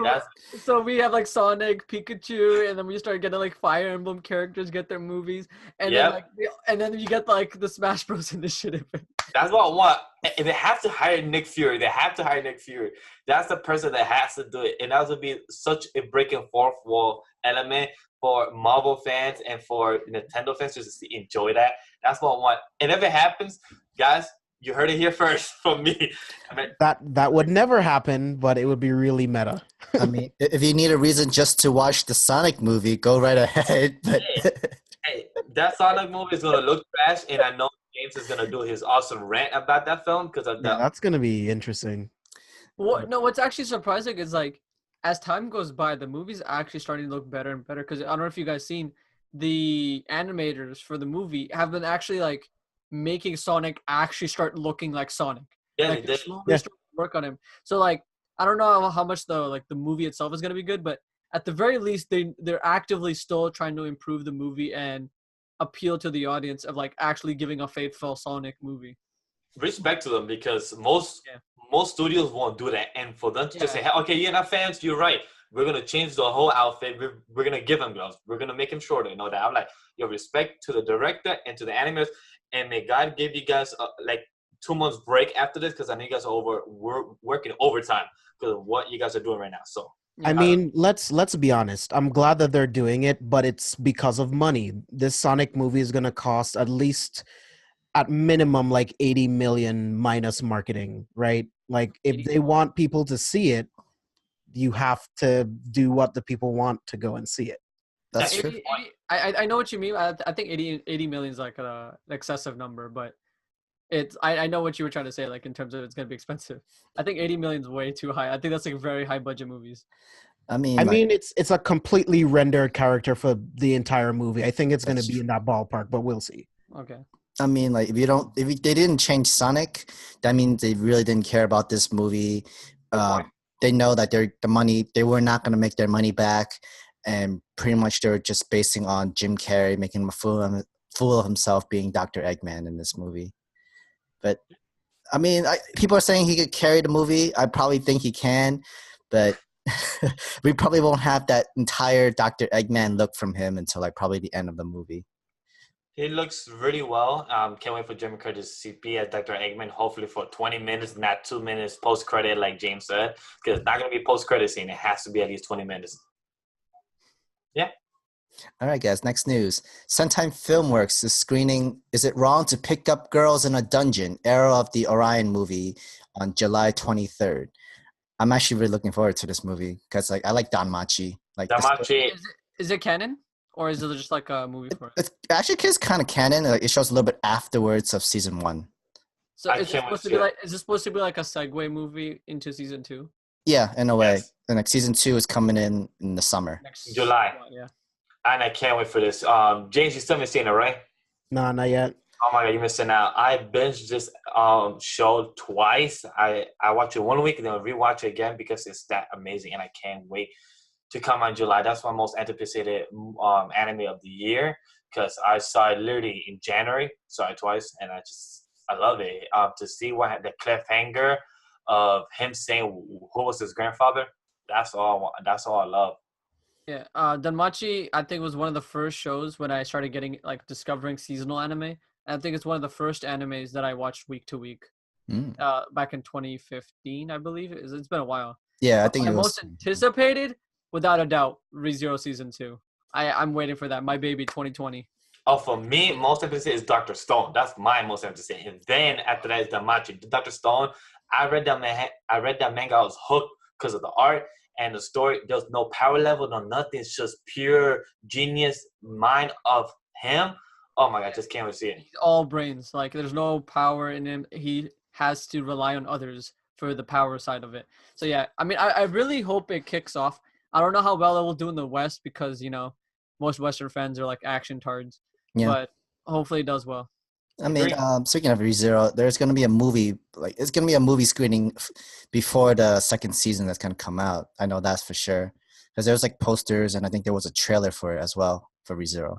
I wonder when that's gonna come out because ReZero is coming out. I assume 2020. I don't think it's coming out this year. It's gonna have to at least be before the next season, though, for sure, or at I'm least not watching during. Brazil. I think never. It's messed You up. never watched ReZero? Nope, have never watched it. James, have you watched it either?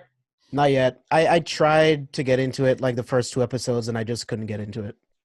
I You mean, couldn't get into it. Yeah, I mean it kind of has that repetitive thing of him, dying and coming back to life. kind of life. But it's kind of necessary for like you watch it, right, Sam? Yeah, I should read it too. Actually, like Yeah, all the side so- stories and stuff. Yeah. You know why that's necessary, and all those things are important because to the lead up of episode 18, Mm-hmm. that huge character thing happens for him. Yeah. I absolutely love.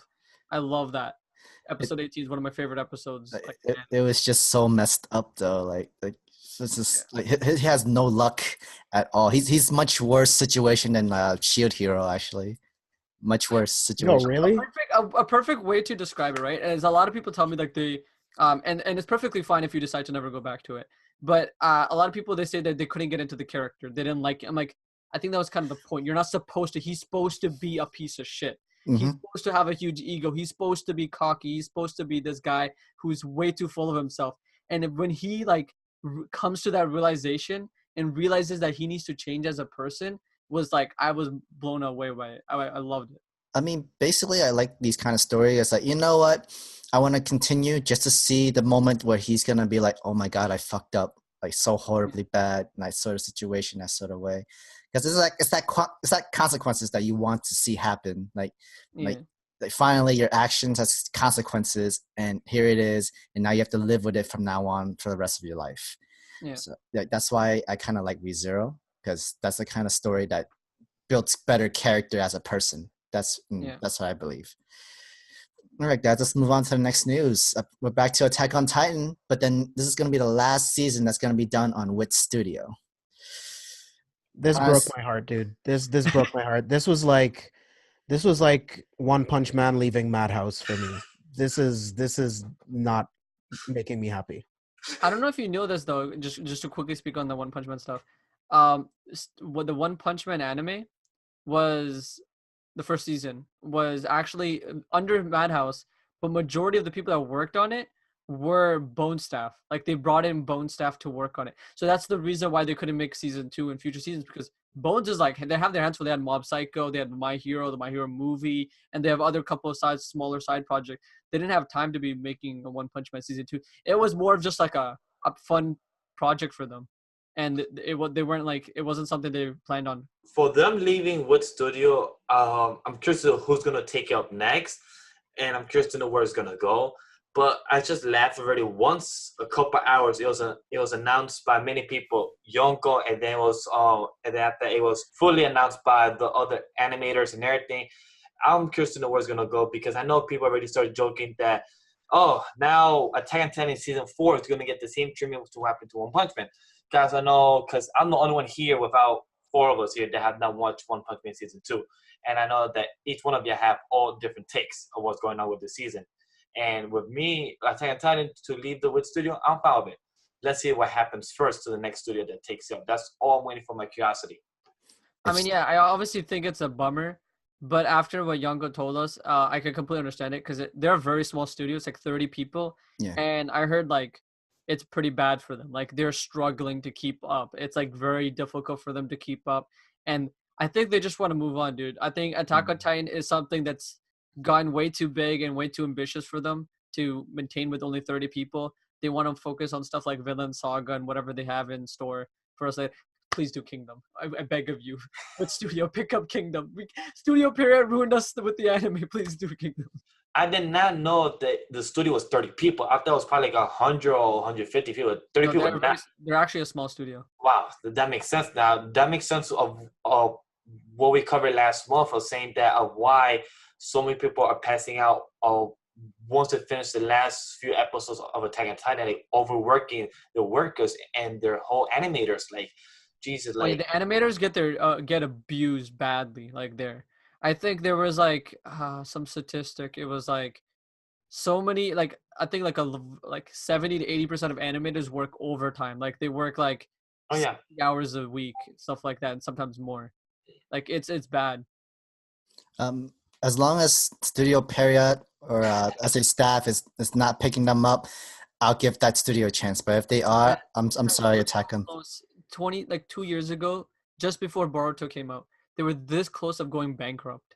We were this close. Wow. Could have gone bankrupt. We would have no Boruto. We'd have no those Black Clover anime adaptation. We could have gotten way better adaptations, but no, they saved themselves from bankruptcy, sadly. But then with studio, since they're the one that does Attack on Titan, wouldn't they want to keep it since it's like their cash cow in a way? Like, yeah, it's the But most like, work, but when it also like but brings- like, if you're miserable, does the money even matter anymore at that point? If you're not even that's like, true. But I guess to the point if like you need a stable and ship. this is years, and this has been happening for years. This is like since season 2, like 2, 3 years ago. They've been struggling. Like they work literally all year round to put out that 12-episode season, and they're struggling with it. That's Wow. true. Okay, then yeah, I guess when you can't take it anymore, you have to quit now. I do want to ask a quick side topic with all three of you here. What did you guys think of today's One Punch Man episode? A quick side topic tangent. What do you guys today One Punch Man episode? I didn't even watch it. Oh, you didn't watch it, I Zypher? dropped it. Oh wow. James, you want to go first? Yeah, I mean, this one was actually action-packed. I'm like that we actually got to see Saitama do something. The beginning of this season has been a little too slow for me, but I love the anime so much and I love the character so much that it doesn't bother me that much. But we definitely got some good fights in this episode. Definitely good fights, a lot of good comedy, but I keep thinking to myself, James is right. This could have been looked so much better if Madhouse picked this season up. Yep. Dude, And do any of you guys read the manga for One Punch Man? I do. Yeah. Like, Oh, yeah, both it do. is, it is not like you cannot even argue that it's like I'm not even joking when I say this. The manga has more life than this season does. It Yep. does. It is It does. like I was like hyped reading One Punch Man. Like Garo versus Metal Bat was hype. Mhm. I watched that fight. I'm just like, I guess that was nice. They turned out like such an epic fight to like a quick like throwaway fight, like 2 minutes. I'm like, Yeah. okay. Like, it was just whack. It's really stupid with what they did. But the fight between Saitama and Suryu, I think they did a pretty good job. They Wait, they already did kept that? They just did it. This This episode. episode. What? Yeah. No, they did a great job. They spent it's not 2 minutes. It's literally a good No, Yeah, that's not what my thing is. Like, how did they jump so quickly? Like, there was like so much going on in those chapters. Like, how did they already get to that? I mean, I guess they want to just go straight to that final round between Saitama and Suryu. So pretty much you see Saitama just one punch or slap, whatever, beats his opponent. Suryu following him. Pretty much one kick, done, KO. Another kick, KO, win, just to have this one-on-one fight between yeah. Saitama. I mean, he's not the focus of this season, so it doesn't make No. sense to spend so much time on other things. Definitely. And like What do you think it's gonna end in terms of the manga? where it's gonna end. Technically, they could keep going as long as they want, since this is like a satire comedy kind of superhero movie in a way. This is like Saitama is like the Japanese version of Superman, and you always call in Superman for help as a last resort kind of thing, because you'll need that one punch, kill the villain, happy day, everybody's happy, and then we all go home like next story, that sort of way. I think it's gonna end with like Genos and Saitama. No, not sorry. Genos and Geno. Oh my god, I can't talk. Genos and Garo, like that fight with and Yeah, after, that's gonna be that sick. Fight I don't know how well they're gonna do it. I'll check it out, but I don't think I'm interested in following the season anymore. I'm just gonna watch clips. I mean, Garo's story in the manga is actually really good. Like, Oh, I love it. it was great. I need more of that. And right now, from last chapter, James, are you caught up with? Did you read the last chapter? No, I'm like a volume behind. I've been keeping up with the official translations because I don't like the scans. Mhm. There's like little, like for me, there's like I can noticeably see a difference because I follow the Viz ones, and the Viz ones are only at like we just ended the fight with Flashy Flash and those two guys in the cave. Oh yeah, okay, I know what you're talking about. But Yeah. I kind of like Flashy Flash. He's actually a pretty cool hero himself. Like, I'm really liking all the Class S heroes because they have really good stories or they have great abilities, and Yeah. it's just somehow in their own way kind of OP. I'd actually be, I don't know how much it's Fubuki's changed. I'd actually like to see Fubuki eventually become an S-class hero. I don't know if she ever will, but it'd be actually very cool to see if she could get to like Tatsumaki's level. I mean, that's only if Tatsumaki's no longer like around anymore. Is when she can finally be within. That'd be a great character motivation for Fubuki. For Like, lose her sister or something like that, or close to losing her sister. Yeah. Dude, I'm just saying, Fubuki already has like the assets. You know what I mean? All she needs is like the power. Make Moomin Rider S rank and we're good. That's class, we're good. For me, I just finished season 1 of One Punch Man. Roman Rider, I did not like him throughout the whole season. He was hella annoying and pissing me off. Like, my dude coming for justice and trying to fight the dude. I'm like, my dude, what the hell you gonna do with a bicycle throwing it to the big giant monster? He has the true heart of a hero. He might not have the power, but he has the true heart of a hero. Exactly. He has a heart for justice, so my dude, get the back up. Like, Dude, you're gonna be hyped. Get ready for Moomin Rider versus Garo. Great fight. I am waiting for the dub. I like the dub voices better than the stuff, so that's why I'm waiting for the dub. Whenever it comes out, I'm gonna wait for the dub to watch season 2 because I'm in no rush. I don't mind editing Sam's video and then be spoiled. I don't mind. I just want the dub. That's all I'm waiting for. I mean, I don't think there's much to spoil. Like, it just fights mostly. Yeah, It that's a good point. Manga just has like some sexy ass fights. Yeah, it really does have really great sexy ass fights. And like Garo, I have so much character for Garo that I'm hoping that he just, even if he's not the villain throughout the whole, I just want him around. But I just don't want him to be the kind of character where he gets one punched and he's done throughout the whole entire season and it's over. Like, that's just the most horrible cop out to the great character development for a villain. I mean, the only time like he should get one shot is by Saitama, and that's understandable because of the fact that it's, Yeah. Saitama. But then I'm hoping like he's not like another Sonic where he's like training himself just to revenge get back at Saitama in a way. Oh yeah. But because Garo, you actually feel for him where he always sides for the monsters, and like, you know what, that's not a bad characteristic because you're finding a different perspective of how would they feel about this. Like, I don't necessarily think it's the monster. Like, I think he just titles it monster. It's more of like the underdogs. He always likes going for the guys who are belittled, the guys who everybody despises. Yeah, and like apparently for him with the underdog, they keep losing and they never stand a chance against the heroes. And I feel it's sad that throughout childhood he gets bullied for that. Like, why are you cheering for the hero villains and shit? And I kind of like the fact that he has like a moral compass where like he beats the shit out of heroes, but then he sees a kid, he's like, oh, never mind, let's call off the fight. Like there's like a moral compass there with him. And like he beats them up, and like it's rare occasions where he would kill the heroes, but as long as he beats them up and he wins the fight, he doesn't care what happens to them. Yeah. I mean, honestly, the intention is not to kill them. Yeah, it's just to beat them up in a fight because how he grew up when watching the TV shows, the monsters just gets beaten up and comes back up again afterwards. He doesn't really get killed or no one's dying. Kind of sees heroes as the bullies. Yeah. Yeah. And definitely also like Bang, Master Bang, Silver Fang, because he's a dope character. I love him in the end of season 1. He literally got hit to the wall, the ending fight, and it came back out like, oh, that's a nice stretch from my back arm. Like, I like this Silver Fang. He's such an old dude with a dope ass haircut too. I like him. Have we seen much of Blast yet? Because I heard rumors that Blast might be one of the first people that actually gives Saitama a run for his money. Blast, not as much. Not yet. No, not as much. You haven't seen him? Pretty much. I'm also waiting for the whole Silver Fang and Bang fighting Garo, because we know that part where he has to fight him in order to take him back, but he'll never kill his student. Yeah. Which I get it. It's a master-student relationship, and it's hard for a master to kill his own students. So. Oh yeah, that's definitely true. That's very hard for most people to kill your own student because they are technically supposed to overpass you.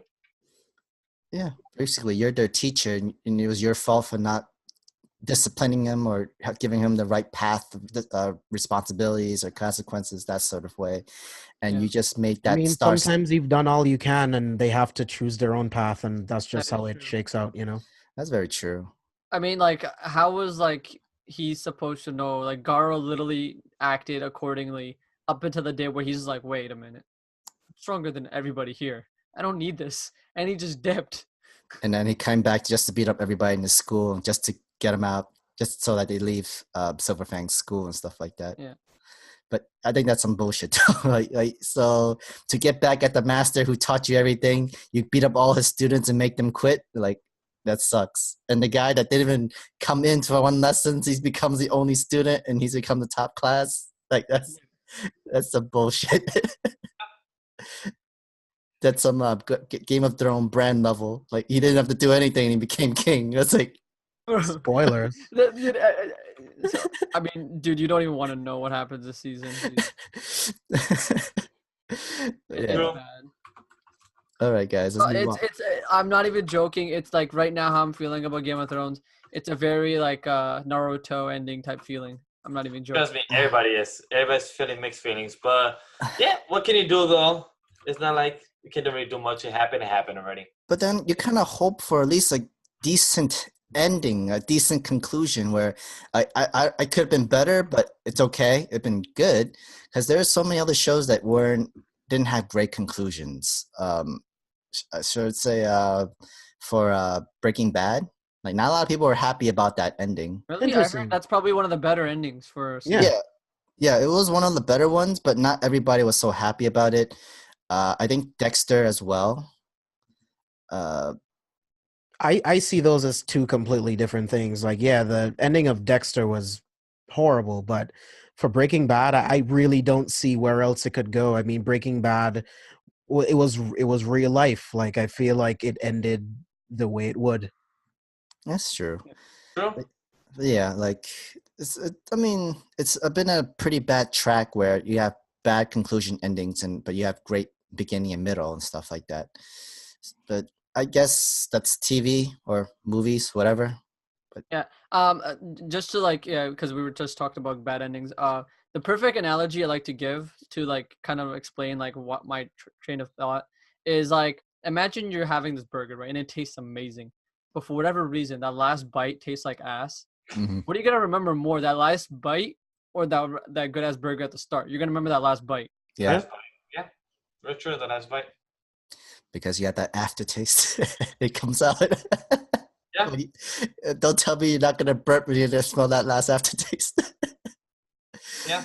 All right, guys, let's move on to the next news. There was a behind-the-scenes interview with the Rising of the Shield Hero of director for the anime, and I thought this interview was actually pretty interesting to do because Just to you, like you said, and we have the link here, and it was amazing because to give the insight of a director of a show that hits to very real life stuff about a person not given the chance to give his true colors or say his own type of words, and for the director to explain the way he type of handled this anime is very beautiful. Like the way he explains it, how he did it, the way he expected to do this type of anime. And honestly, when Sam put me on this anime and we start to do this anime for the YouTube channel, I was never gonna watch it. The way Sam explained to me, no offense to Sam, I love him. He gives great recommendations.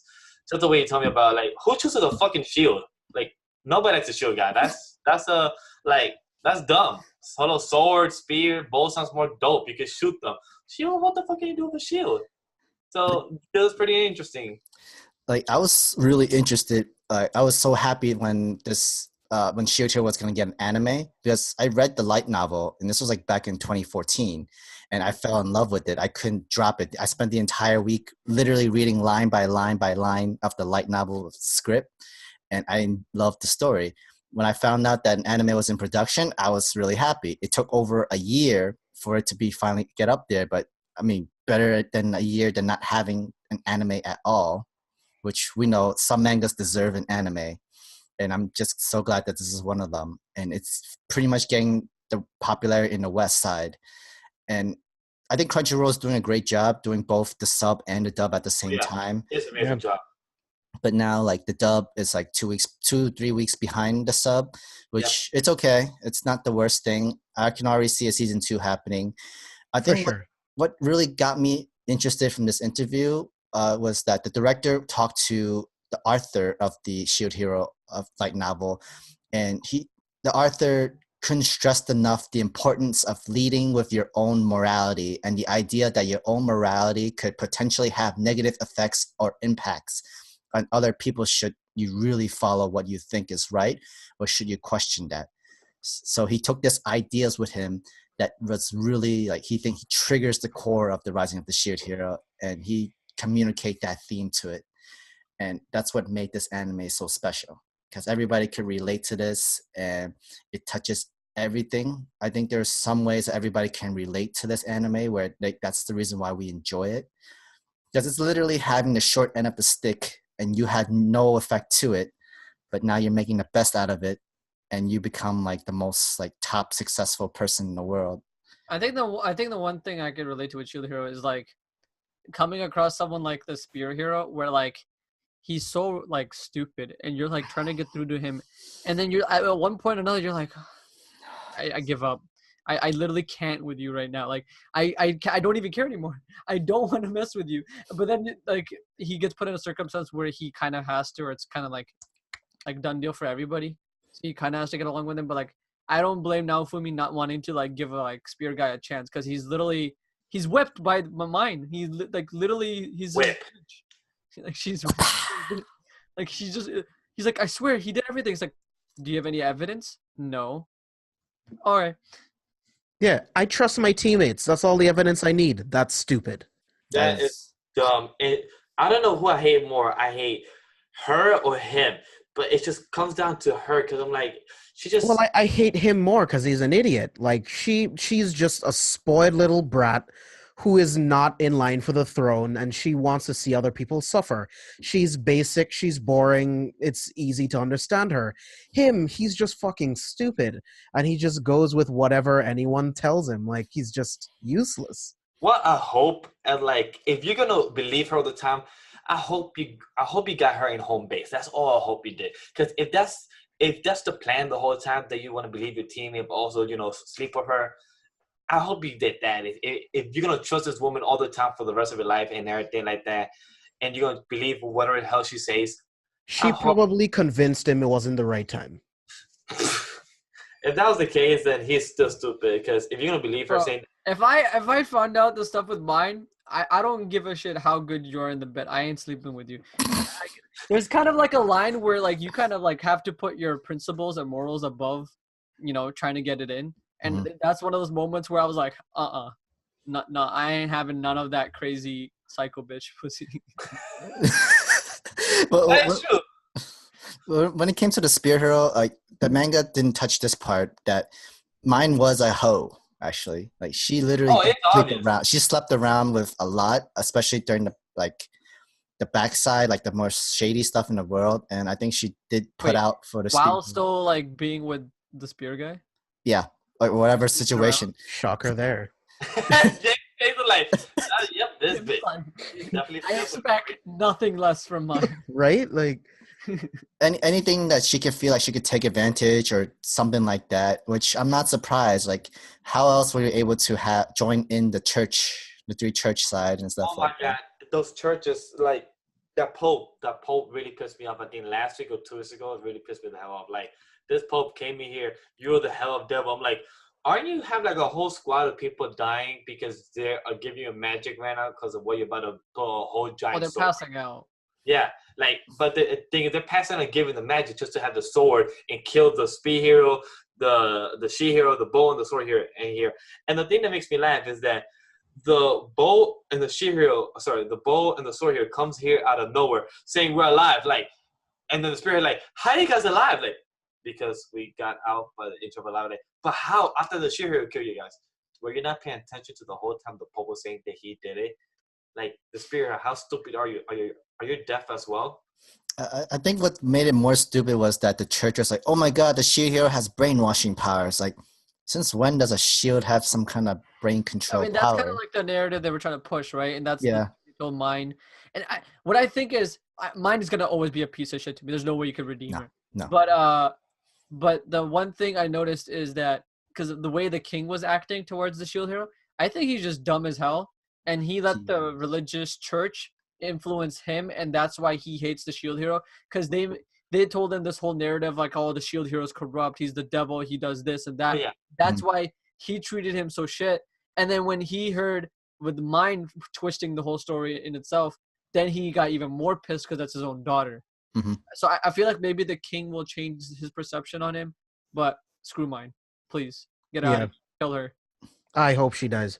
Every time Reptalia puts a sword inside her, I want it to be real sword, stab her and just pull her all the way up, slice her in half and just have her dead laying on the floor. Mine is one of those girls where you wish she was in Berserk.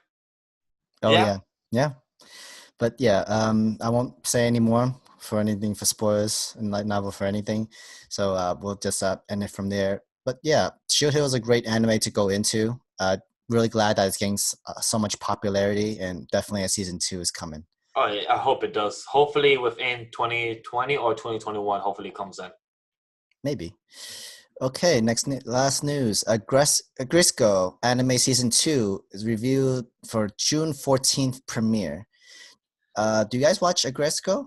I don't know what the hell you send us when you put that in the notes. I was like saying, what the hell is this anime? And it's so cute and adorable. It's actually it's on Netflix actually. It's one of the few animes that Netflix has that's original that actually is really, really good. Basically, it's about a girl office worker suffering work industry in office basically. And then sings, and that's so adorable. Like the only way she gets out her stress is to do karaoke of death metal.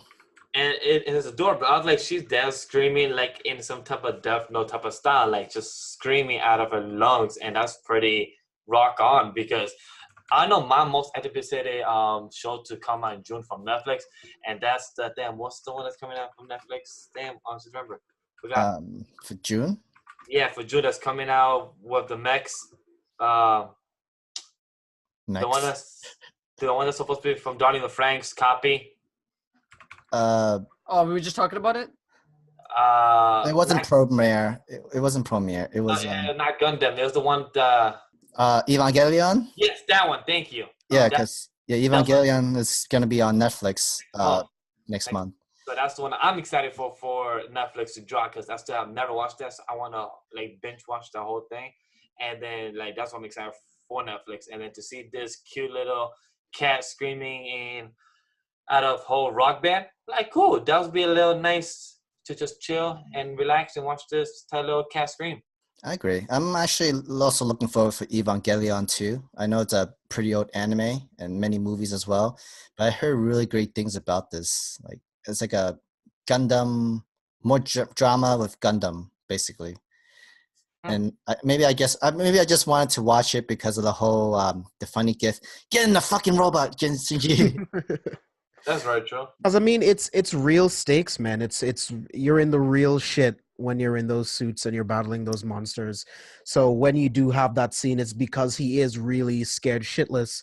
But there's only one person that can do the job, and you got to do it. Yeah, imagine me with mecha anime. I'm not even like into it because of mecha. Like I love Code Geass, but it's because of the story and characters. I could care less at what robot they fight in. Yeah, this is more Evangelion is more about the dramatic. Like the father is a shitty guy and only cares about his deceased wife and doesn't do two shits about his son, but he wants his son to do all the stuff that he wants him to do and shit. Oh, okay. Yeah. So basically, it's another story of like, hey, just do shit for me, and I'm just gonna use you as my tool. Sounds about right. But yeah, and some like other romance stuff, and it's a little weird, but I might get into it just for laughs or something like that. All right, guys, I want to at least get to one question from the No Anime No Life group, so we can all answer. Savage Chumi asks, "What do you consider, with the exception of One Piece, the next big three?" Great question for that, because wow, that's an interesting question. Yeah, that's a tough one. The next big three that's right now current. My Hero Academia for sure. I think we could all agree My Hero. Attack on Titan, and I would have to say, I would have to say Demon Slayer. Yeah, I'd say Haikyuu. Okay. I would say for manga, I will give it to Black Clover, My Hero. Then I would say The Promised Never, The Promised Neverland. I think that sounds Promised about Neverland's right. ending next year, but that Yaiba and Neverland are probably going to be ending around middle of next year. They're more shorter series. Mhm. They're going to be around 200 to 300 chapters. But in terms of if we're talking long running, first of all, I don't think Big Three is ever going to happen again. Yeah, That was an era where those are the three biggest anime in the West, something like that. But like it's kind of fun to look at it in that way. But in terms of anime, My Hero, Haikyuu, and what was the one we mentioned earlier? Oh, Attack on Titan. Yeah. Definitely. For anime, I'll have to give it to Demon Slayer because right now it's my most hype right now, and then My Hero Academia, and I have to agree with Attack on Titan, even though right now it's very seasonal, but it's just so beautiful and godly in the way animation and story just gets everybody into the community to watch it and talk about it. So definitely Attack on Titan as well. In terms of a shonen I'm enjoying the most right now, it's probably JoJo. JoJo Part 5 is slapping so hard right now. I think Phenomenal. another another manga or another more like the anime that should be up there in the top big would also be like Food Wars. Oh yeah, Food Wars I I mean, really enjoy. anime is pretty popular. We just haven't gotten a season in a while. Yeah, but the manga's still going. It's just that there is no like there's supposed to be a confirmed date of another season. It's just that I there's heard no, the current arc is like very bad. yeah, it's lacking. Yeah, and because they made a decision that they shouldn't have, but apparently it should fix itself after the next arc, whatever they're gonna do after this. But I heard the latest arc in the manga for Food Wars wasn't the greatest. I do want to ask, since what you said, ProZypher, that with the idea of there's no big three, do you think we will have a big five or big 10 to switch to a big number since there's more series out in the future, more type of seasonal anime? Do you think they will, instead of going from big three, we'll go to big five or big 10 now or something like that? James, Cypher, anybody? I think what it is no, I don't think it's ever gonna be a thing again. It's because back then it was an era of like you had to like go on websites like One Piece Go or like NarutoGet.com, and it was just like those three shows were on like Adult Swim. Those were the three shows that you could find on TV. Those were the three shows that just happened to blow up in America and just talked about. Nowadays, everything gets decent amount of views. I think the one exception that's like exceptionally high that's new is like My Hero. My Hero is just absolutely crushing it, but everything else just does phenomenal. Black Clover does decently well, despite our issues with it. A Promised Neverland did well. Kaguya-sama did well. Kimetsu no Yaiba is doing well. Everything's coming out because now we have marketing, we have Twitter, we have opinions that people are sharing. People are sharing with their friends. There's actual legal websites to watch it on. There's like and even the legal websites have just expanded drastically. Even like True. there's just so much more marketing and like there's so many people here now. Like to put it in perspective, it's like I didn't even know about its existence up until like 5-6 years ago. Versus now, Anime Expo is the second biggest convention in America. The only thing beating it is like Comic-Con, and Expo, and the number only increases. I don't know how they're going to deal with it in a few years because I think last year it was 110,000 people at Anime Expo, and it's just increasing drastically. That's great. I mean, I'm kind of glad that back then only anime and manga that you can remember was during like the 80s or 90s was like Dragon Ball, and like during that time it's like we have stuff like Trigun, Cowboy Bebop, Digimon, and that's Yu Yu Hakusho, but nobody really like know them or recognize them. The only thing they knew about was Dragon Ball, and I'm so glad that the time today, every anime, every manga is getting their time, their spotlight to shine. They have their moments, and I'm really glad that it's expanding so much more than just Dragon Ball. I just can't wait to get to point. It's still gonna take a time, but I just can't wait to the point where majority of anime, manga, and light novels come out simultaneously as with Japan, because there's nothing worse than finding out like, oh, this is coming up. Like, no, you gotta wait like a whole year. I mean, you're like, Jesus Christ, like it sucks. Right now, it sucks being a fan of like Japanese culture, but not knowing Japanese because you're always gonna be the wait is like endless for like all the stuff that you want to consume because obviously translation problems and all that. I can't wait for like this thing to increase snowball to the point like, and it's starting to slowly happen. Hmm. Looking at like a series like My Hero and One Piece, now they're coming out simultaneously with Japan, but Yes, it's they are. a snowball from there. As things get more popular, as things expand, we're slowly catching up with Japan, and we're gonna start getting stuff alongside them. And that's coming. That's happening That's the like dream. pretty much soon. Like not even a dream. It's gonna be reality soon. And honestly, I'm kind of glad that it's not in the same pace as like comic books, because comic books you literally have to wait months in order to get a new like chapter, new volume, that sort of way. But no, this is so much more faster. This is better weekly, better time, better paced.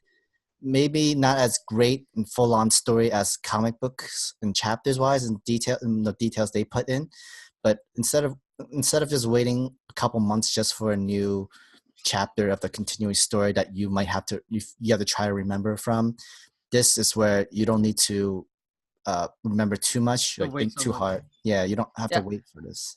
One thing I do say is like I do enjoy weekly more. I'll always enjoy reading week to week more. But I've noticed there's a drastic increase in quality when the series is monthly. Looking at Mhm. the latest JoJo parts, looking at Attack on Titan series that go monthly, the author's given more time to work with and actually think about what they want to put in, and so there's less time constraint and you get a higher quality. That's Yeah, why. Dragon Ball Super is monthly right now, and it's great. Yeah. If I'm correct, you are gonna reading it, right, James? Yeah, it's amazing. For me, that's what I feel like. Hopefully, One Piece. Like, no offense to people that loves to read it week to week, but I feel like Oda needs to maybe switch up for a while, every 2 weeks or something, because I feel like he overworks himself. Even though right now the arc for Wano is amazing, but might do something needs a break because he overworks himself. So He's hopefully, taking a lot of breaks. oh yeah, he does, and it's worth it. I don't judge him. I feel like, hey, if you're gonna take a break every 2 weeks, why don't you just have it change up to every 2 weeks your stories? Take your time. I think this just happened to be it because it was his own, because he has his Oda break. We call it the Oda break, where he writes 3 chapters and then takes a break.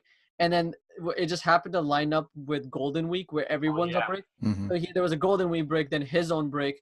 Then you had, because like you got to remember, uh, they're people usually, sometimes like a lot of them are still working because like they're always like 3 or 4 chapters ahead. Like we're at 943 that we're getting this week. Yeah. They're already at 946. Like that's how kind of like how the manga industry works. They're usually 3-4 weeks ahead of what they have. They're like, and that's how, because if things go wrong, they have time to work with, right? Of course. And that's kind of like how it works. I mean, So go ahead. I was gonna say that just since that's how it goes, Oda's able to take his breaks, and then 'cause right now I do agree with Legend, or Miguel. I don't know why I called you. I looked at your name and I called but Miguel, because I think he said in an author comment where he said that his doctor told him that he needs to exercise at least 30 minutes every single day, or he'll be dying really soon.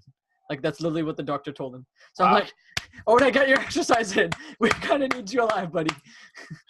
Agreed on that. So hopefully he takes some more time, exercise, anything like that. So hopefully you're in good health, my man, because we love your work. And hopefully James reads One Piece one day, because that's definitely more work. Right, James? I will one day. It's a lot. Hey, if you start One Piece, I'll do Black Clover, and I should do like the artist work because I actually read Twin Star Exorcist, and I really love that manga. That'd be interesting.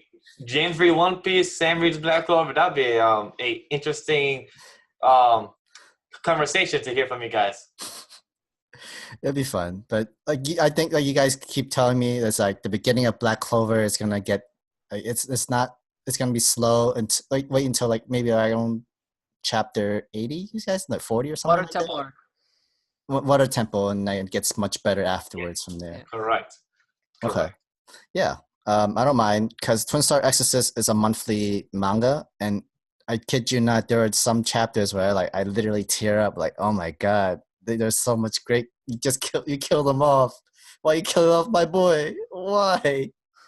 Like stuff that characters you cared so much about, you just kill them off like they're from Game of Thrones. Wow. I'm not stopping. Okay, guys, I think that's all the time that we have. Zypher, do you have any plugs that you want to pull out? Yeah, mostly everything: Twitter, Twitch, YouTube, Everything is at ProZypher, ProZypher. That's pretty much it if you want to ever find me anywhere. Thank you guys so much for having me. This was absolutely fun. Hopefully one day I can come back. I mean, obviously, I don't want to be a guest and basically become a main thing host, but I'm more than happy to come back on anytime. Cool. James? Yeah, make sure to subscribe to this podcast, of course. You can find me all over social media at C4 Spoilers. Subscribe to the Careful for Spoilers podcast on iTunes, Spotify, Stitcher, pretty much wherever you listen to podcasts where we break down movies, TV shows, anime. We do it all. Head over to Careful for Spoilers.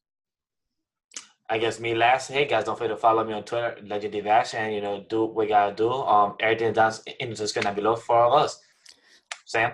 All right, guys. Follow and support us on Facebook, Twitch, and Patreon at Anime Lately. And follow our other social medias like Twitter and Instagram at Anime Lately _. Also check out Anime Lately YouTube channel where we do reviews, live reaction videos of anime and manga all alike. And if you like what you see, give us a comment, give us a like, give us a subscribe. Let us know what you like and we'll turn on the bell notification so we'll know. So you guys know that we have new video and we can do a new content for you guys, recommendation. All right, guys. Thank you guys for coming into the show and have a good night. Have a good listening. Peace.